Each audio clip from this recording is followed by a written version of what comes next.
Hey folks, this is Zahid and I got your review of the Nokia Lumia 520. Well, we have a look at the specification. It has a 1 GHz dual-core processor, 512 MB of RAM.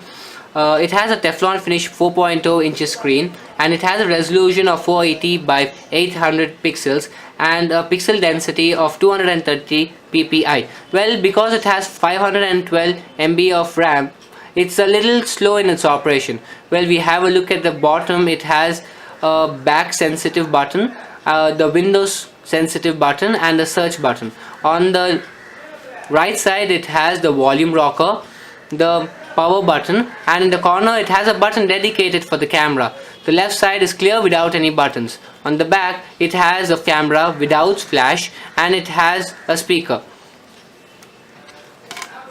We have a look at the battery. It is 1430 milliamperes of battery. They say it gives a battery life of 9 to 14 hours, but it had been nearly inaccurate. It has a micro SD slot and a micro SIM slot. Well, it's really easy to place it back. You can just flip it down. We have a look in the top. It has a 3.5 mm audio jack, and in the rear side it has a micro USB slot. Well, it has curved corners and it is not pointed in the sides. It weighs around 127 grams. It's really robust, and it's really friendly to operate. I use it really rough, and I've dropped it a couple of times and hadn't faced any problem yet. I'll show you some of the features inside. If we have an Xbox account, we can use Xbox in our Nokia. We can play the various Xbox game in Nokia Lumia 520. Temple Run 1 is available. There are many apps and games like Temple Run 2 which is not available in the Nokia Lumia 520, and which could be improved, and which is there in the Nokia Lumia 720. And we have a look at messaging. It's very plain, and as usual you can add a new message. It's a little cramped, the buttons are a little cramped, but that's fine. I mean, you can even put it in portrait form.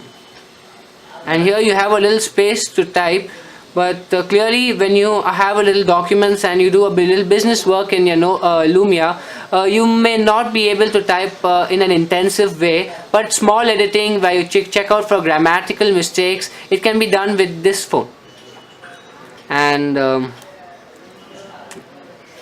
well, it has many other apps in here. It comes in a half a dozen of colors. They come in 6 colors: cyan, black, white, yellow, red. I got the red one for myself. I even have the black one. Well, these kind of colors are really trendy. They look really good, and you can choose your color choosing to your personality. The price of the phone is below 10,000 rupees, and the new Android phones which are coming up in the market are around 10,000, 11,000. So Nokia Lumia is priced at the yearly optimum price. It does not have a front camera like the 620, mainly because of the price. Secondly, because of categorizing the phone from Nokia 620 and 720. Well, this was the review of the Lumia 520.